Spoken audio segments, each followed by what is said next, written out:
and welcome to the next episode of the Value Exchange podcast. I am Annabelle Lambert, and I'm here with my usual co-host, Rob Pye. Say hello, Rob Pye. Hi. And today we are delighted to have with us a very old friend and more recently partner of Ethos, Geoff Carss. He's been with us for years, many, forever, since forever. Yeah, if you insist, your words, not mine. Most recently been leading the Ethos Wilder and Wilder Sensing from an ethos perspective, but is involved in many other environmental initiatives. And wanted to learn more about Geoff, about why he does what he does. So Geoff, tell us a bit about you and what your mission and why is. And I think you have to start with books, and you're a geologist, and I think they sort of not go back to birth, but go back at least to rocks or something. He's not telling you what to do there. I was fortunate enough to grow up in Northumberland in a quite a rural area, so I was a sort of fairly feral child, as you were back in the day, where clear off with your mates all day and go and cause chaos and do all kinds of things that got you filthy and muddy and just had a ball, and you come back when you were hungry, and then you go away again and cause more mayhem and chaos. But also, I was lucky that my grandmother and everything, they lived in quite rural areas on the coast and things. So it was in part of the time anyway, it was quite an idyllic upbringing, and this kind of grounded me in a deep passion for for nature and the environment, which has been with me ever since. And that's been a kind of a sort of bedrock, if you like, to go back to the geology term, as to my passion for helping protect and improve the nature that we have today, which is seriously under threat. So how did geology come about? Was that you fell in love with the rocks on your feral childhood in Northumberland? I was a little bit older, but I was fortunate enough to have a teacher, as it happens to many people, who was taught me geology. I did O-level and A-level geology, which is quite unusual. They're not often available at school in sixth form. And then something else weird that happened. We just moved house, and his neighbour was digging his garden and dug up this big rock with a fossil in it. And he said, "I have no idea what this is," and so I was probably about 12 or 13, and I thought, well, I'm not doing what it is. So I ended up going to the local museum, and they said, "Where did you get this from?" And I explained, and he went, "No, I don't get these. This is an ammonite, and I was growing up in Northumberland. You don't get ammonites in Northumberland. They're much younger than the Carboniferous rocks that you get in Northumberland." Eventually, it transpires they reckon it'd been brought up as ballast on a coal ship. So the coal was being shipped down to London or wherever in the hold, and it had to put ballast back in the ship to steady it while it came back. So they reckon this must have been ballast in a ship coming back from the south of England somewhere. Completely random. Wow. No, brilliant story, but it stayed with you, and the point is that those stories that stay with us are the ones that shape us, and then so you've had a long and esteemed career in technology, in consulting. So we met in the 90s in EY, where you were doing knowledge management, and we've remained friends ever since with your forays into startups and innovation. And so tell us a bit about from geology to rewilding. What that bit in the middle? Well, it was so I did a couple of degrees in geology, and I worked as a micropaleontologist, looking at very, very, very small fossils, which is important for the oil industry, because when you're drilling for oil, you can help correlate and date rocks. And then price of oil went down, which is a bit of a pain. To put it into perspective, I think it went down to $18 a barrel, and now it's just many, many more times that amount. And anyway, 100 or something. And so I had done a bit of IT, so I just went into IT, software development, for a long time, and I quite enjoyed it. And then I did an MBA, a company-sponsored MBA, and a friend of mine in a study group who worked for EY said, "Geoff, you should apply to EY." I thought, "Who's EY?" and And then obviously I did, and met you two. Indeed, but what was particularly good, I mean, EY was it's a big firm, but it was life changing for me. When the work, the life experiences you get were fantastic. But one of the more important was I've been working away in Sellafield for a long time on a project up in Cumbria, and the work was really interesting, but the work-life balance with young children was really difficult. And so my wife and I had a conversation, and we said, what are we going to do? I said, well, I really like the firm and the work, but so I said, well, why don't we try a secondment to New Zealand? And within like 3 weeks, it was all sorted out, it was fantastic. And then the 40-foot container arrives on the drive. And you think, oh, we're off. And it was great. Just 2 fantastic years in New Zealand. Again, just the nature and wildlife, so very, very different. And that was with EY that you went. And then we won't reveal the names to protect the innocent, but one of the stories we just on a previous podcast of somebody we know who's this brilliant cybersecurity guy, worked for a big consulting firm, was being paid very handsomely, but it was a bit live, sleep, repeat in terms of the project he was on, and it was like same, and he just got bored, quite quickly within a couple of years, got bored, and so he then left to work on his other companies. But it was, well, I wouldn't have left because I love the company, and it just, I didn't have the right intellectual stimulation on my project. And you've just reminded me in that story, this series about the value exchanges, sometimes it's the little tiny things that from a company's point of view might not be obvious, but from an individual, and we talk about work-life balance and that, but it might just be the joke of like having biscuits with your meeting or whatever it is for an individual that just makes the difference, makes the difference between. So EY were lucky that they found you in New Zealand, and then, it sort of, it was fantastic. It was just, I ended up working away a fair bit as well, unfortunately, but it was, from a family just thrived, and you wonderfully fond memories of the place. But when I came back, because we had to decide whether we were going to stay there and the kids grow up through secondary school or whatever, I came back. And I remember you and me, Rob, being on the same course, the peak performance course at EY. The famous peak performance course. And this was about how do you improve your performance, which is a perfectly reasonable. It was a big investment of the firm, 2 days a month for 6 months. And I think they had some unintended consequences where it made you reflect very hard. And they're quite right. They said, these are the firm's values about client delivery and excellence and all that kind of stuff. Perfectly right.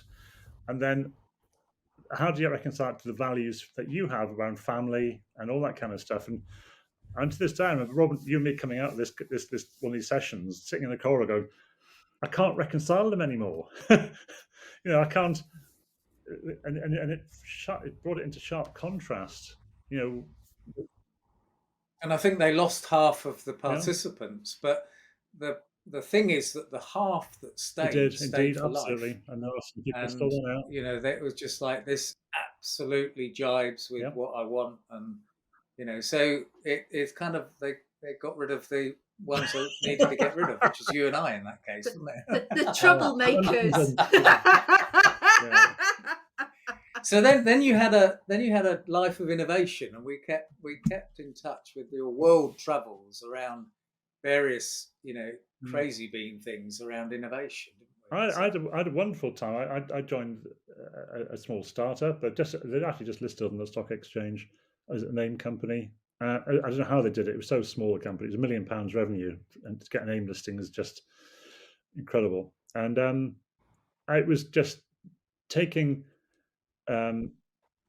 new ideas, new concepts to big companies generally, and really helping understand organizations how to change, and by doing something really authentic, engaging, and it was really quite both stimulating and challenging to get organizations that had been very very successful, but very stuck in their ways. But it was great. We were working with some of the major brands around the world.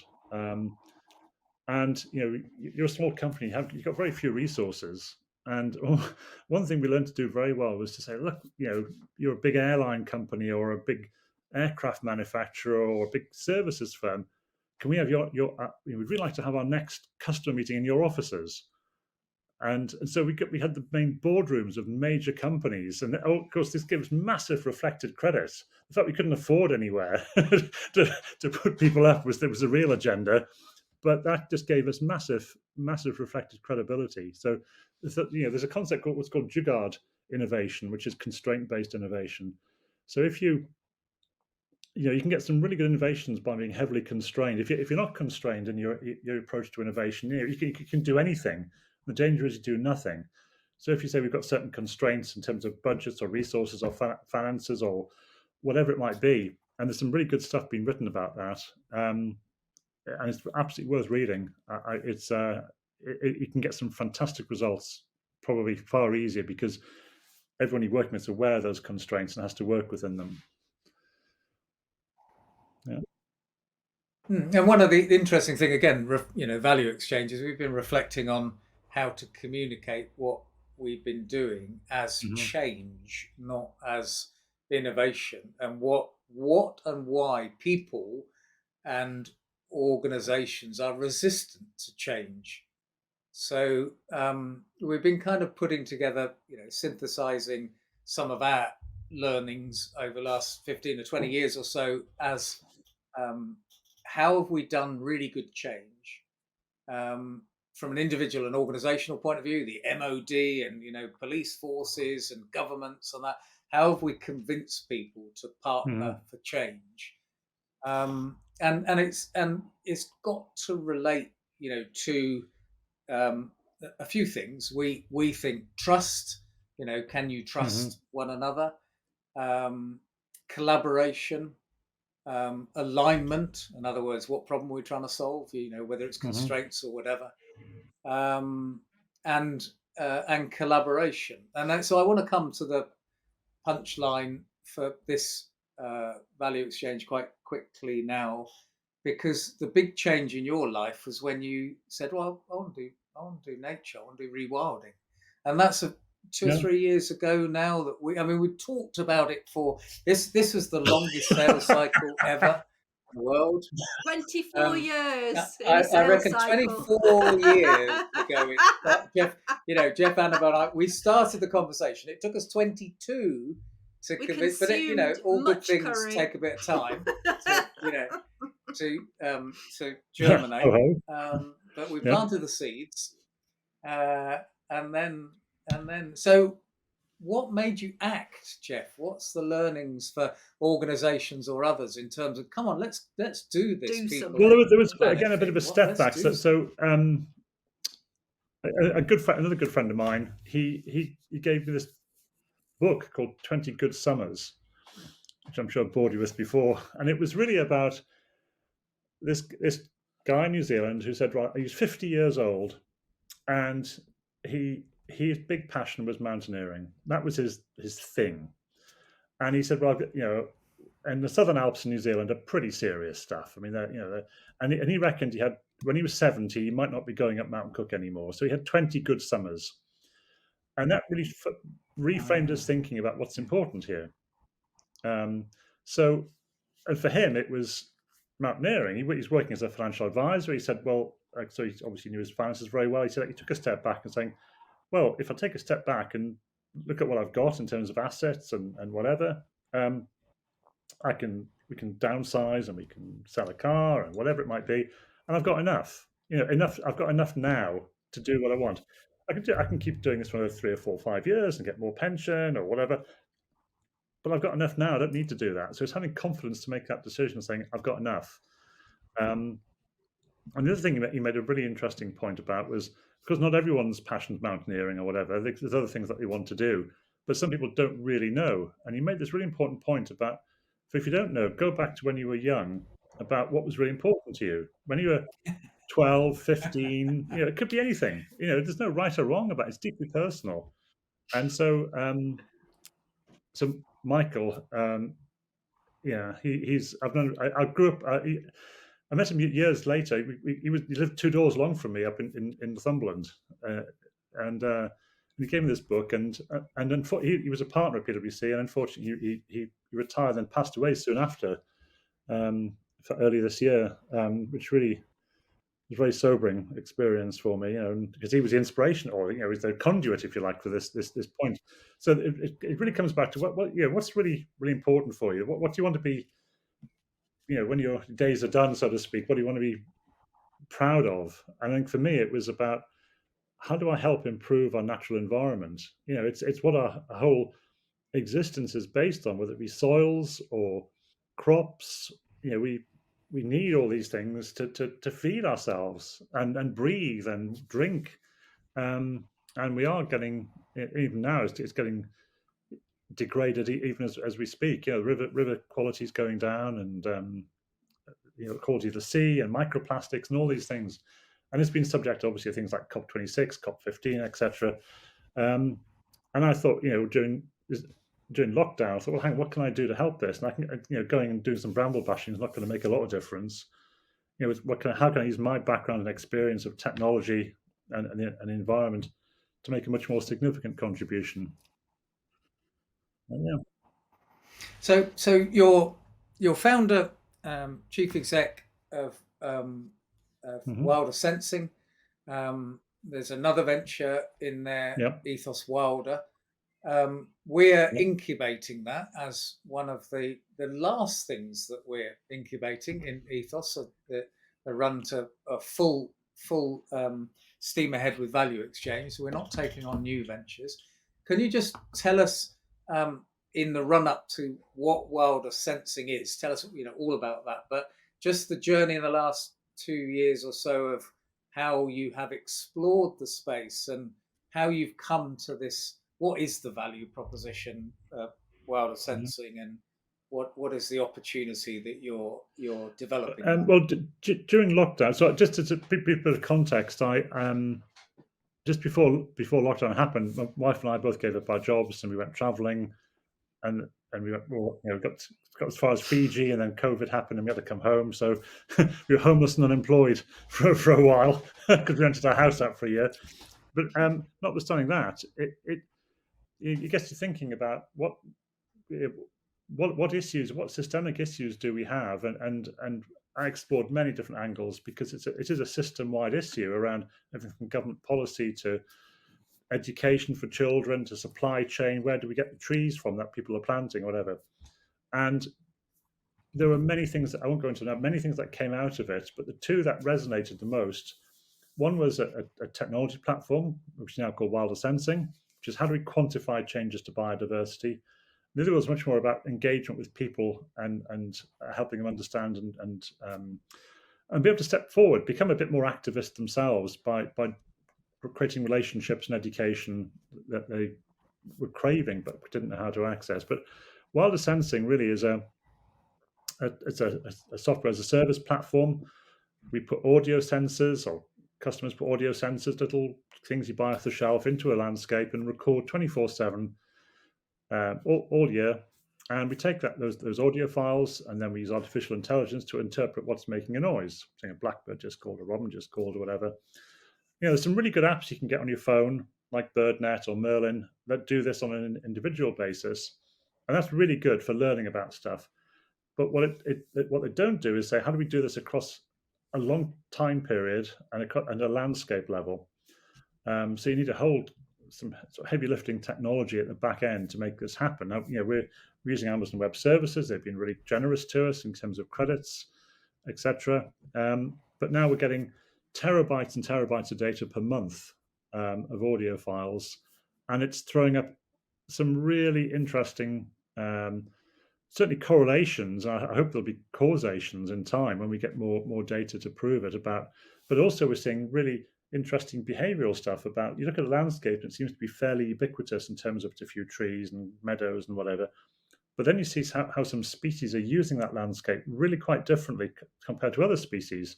So anything about, okay, what are we, like skylarks, for example, certain fields being used by skylarks much more than others. Now, if you're going to try and encourage a greater population of skylarks, which are endangered. They're red listed in the UK. It really helps you inform how you're going to manage that landscape going forward to make one of the focuses of your rewilding or nature-based regeneration project.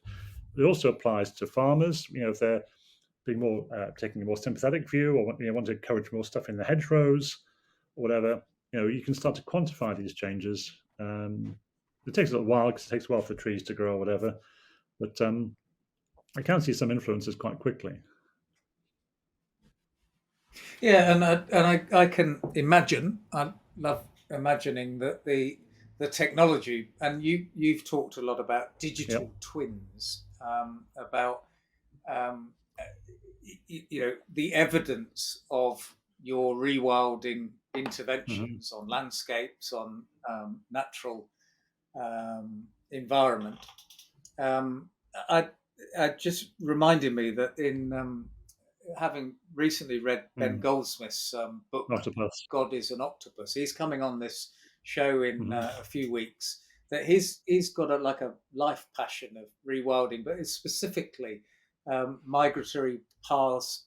The UK's role as a migration path for birds has dwindled massively, and he'd love to see that come back. And you can imagine at scale the data providing the evidence to DEFRA and landowners and estate managers of actually we're doing this with hedgerows, we're doing this with farms, we're doing this with wetlands, whatever, to actually look at a positive impact and the evidence of a positive impact of reintroducing natural. Well, I think there's a couple of things. One is you've got to have the habitats for them to either to feed on as they're flying north or south or whatever, as they're migrating for the breeding season or the winter season or whatever.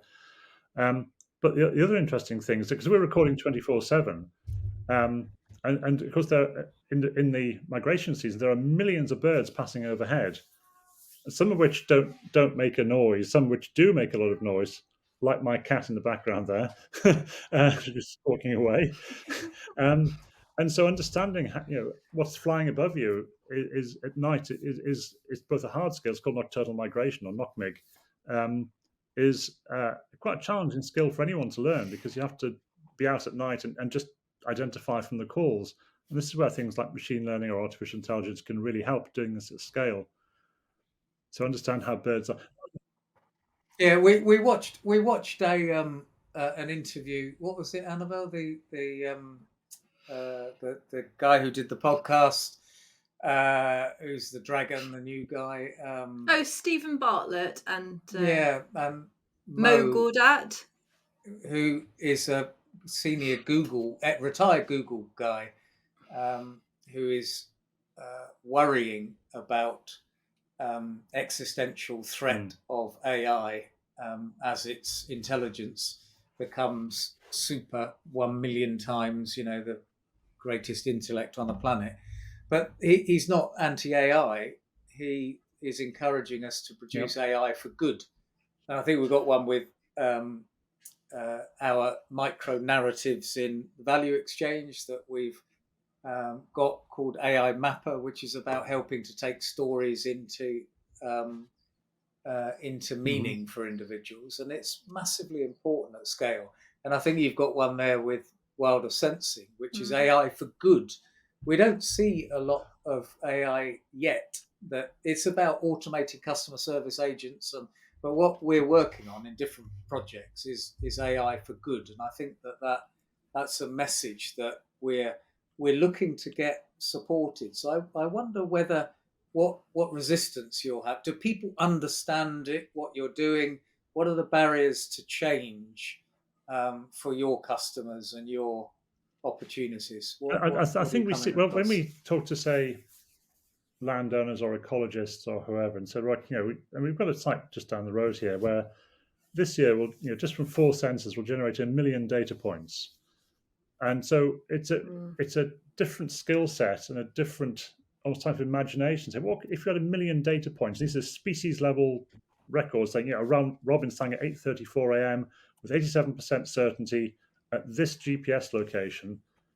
What can you start to do with that? And it's almost helping capture or develop a new imagination.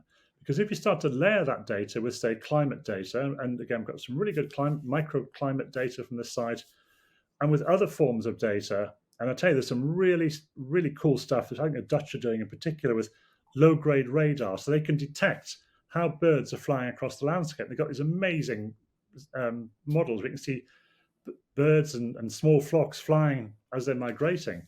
Now, there's a massive data set there. We can really start to understand more about behavior, because we constantly surprised how little we know really about what's happening in our natural environment.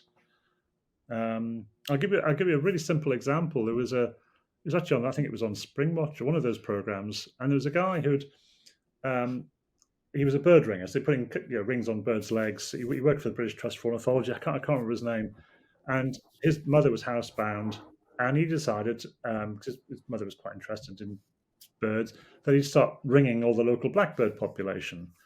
So he was capturing these birds in mist nets through his license and everything, and putting colour rings on the legs. So you could have a red ring and a blue ring and whatever. So you could identify them individually through and of course then his mum and all her friends who were housebound were all in the village, all looking through the binoculars, saying, "Oh, I saw that one with the red ring and the blue ring on the left leg," or whatever. And because he was an ornithologist, he started collecting the data, and he went on the program, and I said to Chris Packham, "How many blackbirds do you think were in my mother's garden?" And the received wisdom was 4. They're the ones that live in my garden, 3 or 4. It was 70 different individuals. Wow. And for me, that was a real wake-up call thing. We just don't know. So if the whole ethos behind, no pun intended, the whole ethos behind Wilder Sensing is we need to know more so we can help these things thrive and increase their populations. And what's interesting is that the benefit to humanity of this awakening that you're talking about, this awareness, is infinite, and we, it's a central theme of the value exchange work we're doing is awakening in everybody. That story that you recounted about your childhood, the rocks, the awareness, the awakening, and it's there in everybody. But what we're doing at the moment with AI is we're applying it to pizza delivery and customer service. And actually, you're absolutely so right that what we need to do is expand our imagination to people and planet, to nature and social value, to work out not how do you get your pizza more quickly, but how will this help 1.5 degrees climate change? How will this help recover species that have or are becoming extinct? How will this help narrow the gap in social disadvantage? How will this help? We're almost not yet even at the starting point for a lot of that stuff, because we're just imagining pizza delivery rather than built on another. How many blue ticks there's are in something my else garden, there's something called shifting baseline syndrome, which was my children or even grandchildren, the world, the natural environment they'll grow up in is different from the one I grew up in, that we grew up in, because there were less insects, less birds, so their baseline's different. And it really struck me, there's 2 things. One was I was in France at the weekend, in southwest France, and the insect life and the bird life and the amount of orchids was just staggering. And I came back yesterday and I go in the garden and there's a rose bush covered in flowers and there was 1 bee. 1 bee. Shocking. But you think it from a different perspective. There's a whole part of the food chain, the natural food chain, which is disappearing. If you're like fly catchers, there's not many of them left because there's not many flies. But it's about pollinators as well. It's about so many other things. So I'm really passionate that we get young people to understand what it could be like, to stimulate their imagination. And I took a friend to Knepp Estate in West Sussex, and it's legendary for the work they've done there. And I encourage anyone to read Wilding, the book, but go down there and go for a walk. And I took this friend, and he said he disappeared off in the bushes for a quick visit. And he came back. He said, I haven't heard a sound like that since I was a young lad. And he was quite emotional, actually. It was quite, he'd forgotten, even for him, his baseline had shifted within his lifetime. So, there's things you can do. I mean, this weekend coming, which will be after this, probably this is broadcast, but we're running a local event called Wilder Wedmore, wilderwedmore.co.uk, and the men's shed have built a nest box for every child in the village, 150 nest boxes. And they're building a bug hotel for every child in the village. So it'll be the most densely populated birds habitat in the world. But anyway, no, being flippant. But hopefully, if this gets 10 or 20 of them thinking, God, that was really cool. How do I get more things in my garden and then go for a walk? And, so we've got so many things going on this event, because I think people of all ages are genuinely curious about nature. They see it, and there's so much on TV. But this is, the David Attenborough, what's happening in tropical reefs and in Africa. What's going on outside is just as amazing if you just start to learn and understand and learn a little bit. So this event's really about helping both children and adults just step forward a little bit. Let's sit forward in their seats, literally, to try and understand a bit more. And if a lot of people start to do that, then they care more.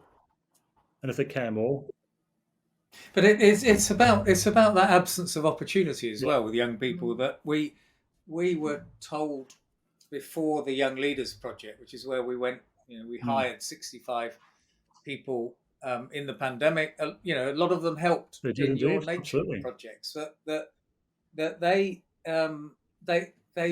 wouldn't get the sort of innovation that we were doing. Maybe they didn't have academic or what, but they get it. They get it instantly. Maybe they don't have some skills, some qualifications. Maybe there's slower learning path in some cases. But we were convinced that this is why we're not incubating anymore. That Ethos is a broad church, that anybody can uncover this stuff, however privileged or rich or poor or old or young you are. But you're not going to get the nature stuff unless you have some exposure to nature, to green environment, natural environments. So absence of opportunity. Same for social value. It's kind of unless you moment you see it, then it's kind of so it's a visceral reaction to it. I think that people think that's really cool. That was really interesting. Tell me more. And everyone's different, and there's no right or wrong answer here. It's just really perhaps giving people enough opportunities to what lands with them, what catches their attention. And I say it's different for everybody. It's not for everybody. It's a bit of a calling, but no, I think giving people those opportunities, because unfortunately it's one of these things that even now jobs in the environment haven't been particularly well paid, and you have to go have a degree or even 2 degrees to work in these organisations, and the role of citizen science is already Britain's one of the best countries for citizen science, but even so, there's a lot of people out there I think would contribute a bit more if they knew how. Let me hand over to Annabelle, and I'll shut up for a while, which I find it very difficult to do, especially with you. And then we'll sit in silence for the next 20 minutes. No, I'm just reminded. I have a friend actually from university who trained in architecture, and then moved on to do design of play, play space for kids. And in response to the society of being indoors, on the screen all the time, she then founded this local, again, like Wedmore, very local, but a citizen initiative really called 50 Dangerous Things, which is really about sticks and mud and just getting out there. And I don't know whether she has a safety disclaimer or not, but it's about, taking people to places like you described at the beginning, Geoff, about, when I grew up, I used to play on a building site. Today you couldn't even get on a building site, if you wanted to. And we had a disused railway track as well. And we just, I wouldn't describe us as feral, but brook jumping and things like that, which is like Do you want your kids doing that? Yeah, so I'm sort of, interested really in sort of how we can, how can we bring about this awakening a bit more? Do we need to start with, younger people? How Well, do there we, was a what can we do more than we're doing? Because Wilder yeah, Wedmore but looks it's like brilliant, it's but it's 50 people in a yeah, village in Somerset. Yeah, but it does, every but bit it's matters, it is doesn't it? So, a scaling thing. I um, mean, I would say that there was a really interesting report written by the National Trust 5 years ago, something like called Nature Deficit Disorder, and they looked at children and how good it's quite a while ago, but how children were performing at school, and a lot of them obviously spend time on computers, and they're able to show, I think, pretty conclusively that get your kids outside, they're having more exercise, they're having lots of fresh air, they're being stimulated or breaking bones or whatever, um, and and they were better students. They were sleeping better, and they were more attentive at school. So it becomes a bit of a virtuous circle. And so it's how we build on that at scale. And it's they are bringing in. There's talk. I think it's happening next year. I think a GCSE in natural history that's going to be brought out, which is it's taken a long time to come to fruition, but it's happening, which is a fantastic achievement. And there's other things. I mean, in Wales, Jane Davidson was the minister who pioneered the Future Generations Bill, which is, I think, it has been really misreported, underreported as a. So when government policy is happening or whatever, it has to take into account the impact on future generations, which is an incredibly thoughtful long-term view. Politicians yeah, get, partly because of our electoral cycle works, or primarily get stuck in very short-term issues, and it's hard to look at these longer-term issues. And that kind of legislation makes them think about this in the longer term. And we're suffering, certainly in England, from this in so many different ways, not just water quality, but energy and manufacturing and all these sorts of things, the short-termism. So to come back to your point, though, I think it's quite a challenging one, because the education system is under a lot of pressure. And it's I'm working with the primary school and the middle school here, and the excitement of the kids to want to do this is amazing. But it's finding time in the curriculum, or getting parents to do things with them, which is the opportunity. It is a I think it ultimately comes down to the parental responsibilities to do this. Given the right opportunities, the parents can learn as much and stimulate their children. Having said that, I was I was in Tasmania, luckily enough, and I was talking. This is a while back. I was talking to this local conservationist, and she's saying, we had this big problem with this beach where we used to get these birds breeding on the sand, and the population was declining because dog walkers would take their dogs along there, and they put signs up, please don't walk your dog. And the dog walkers are still doing it, and they were getting really concerned these birds are going to disappear altogether. So what they did, it was on an island off Tasmania. They went into the schools and educated the kids as to this is what was happening. Here's pictures of nice little chicks. Within a week, the dog walking had stopped, because they were all going home, bending their parents' ears, saying, "Don't you take Fluffy on the beach? Take them somewhere else." I've experienced that. I've experienced the don't leave the light on, Mum. You're killing Oh, polar that's it. bears. That's what Yeah, I've been told in the past.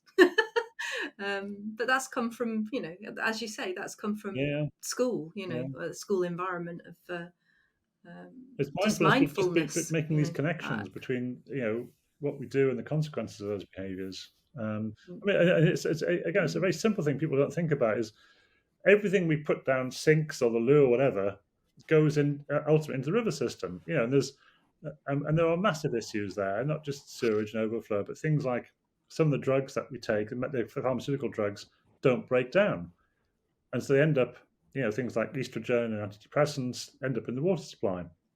And it's things like you're washing your brushes after painting, that goes down the sink and goes into the drainage system. So all these things are going ultimately into the river system and out to sea. And dishwasher or washing machine or whatever, all these things are going down there with microplastics out the washing machine. And Mm. it is important to be thoughtful about these things. I mean, sometimes it's quite hard to do much about them. You're not going to not wash your clothes, but maybe wear them for longer so that they don't give off as many microplastics or whatever. And I think there's a lot of education required, and there's a lot of research I think required. But ultimately, I think it's down to government policies as well to help drive the education and awareness, and the legislative framework. I mean, the government's put in the Environment Act 2021, which is a start.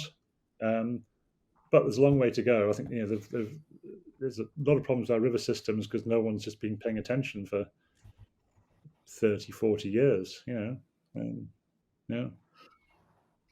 it does require big political. Well, I think there's so much pressure now. People are becoming so much increasingly aware that whichever political alignment you have, that they can't not start to address these issues because it's so. The electorate is so onto this now.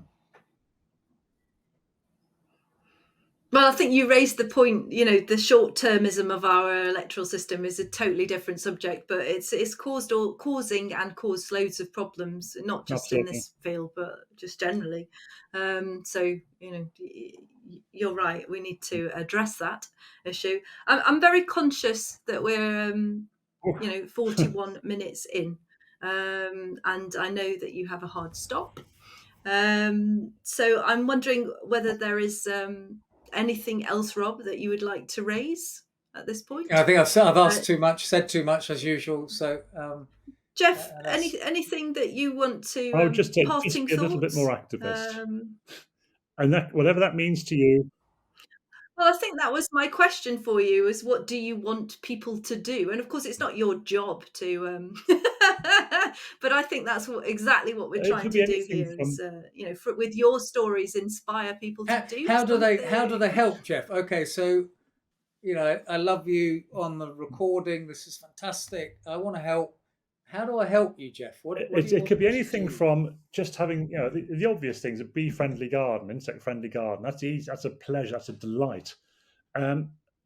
Go and learn about stuff. There's so much stuff on YouTube. There's lots of apps you can get. iNaturalist, Merlin, BirdNet. Just get out there and start to learn. I mean, you go in the garden, you hear all this racket from the birds.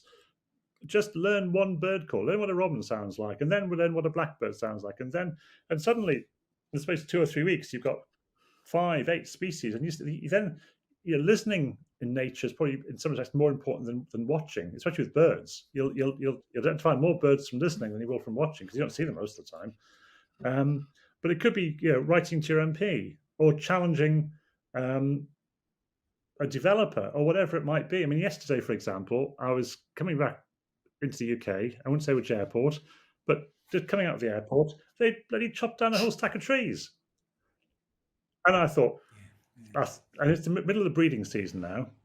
Now, as long as they've done the right thing, they're allowed to do it. It is legal. But I did challenge them, saying, show me the evidence you've done a survey to say there's no nesting birds in those trees. Because if you haven't done it, then you bang out of order. It's an airport. You've made me feel incredibly guilty, Geoff. On my drive in the morning, they are felling part of a forest on the corner of the road that I'm thinking. I have had the thought, and I've done nothing about it. I've had that thought you've just said, and I have not acted on it. So, you've got things like ash dieback, which are going to cause problems, and it has to be addressed. You can't leave it. But it's just doing the right thing. Have you done a survey? Or can you leave it until after the breeding season? It's not about stopping it. It's about doing it in a more thoughtful way to minimise the damage. Anyway. Brilliant. I mean, that's not difficult, is it? Those aren't difficult things. It's just getting on with them. Good. Brilliant. Okay. Well, thank you, Geoff, for your time. I'd like to do this again at some point in the future.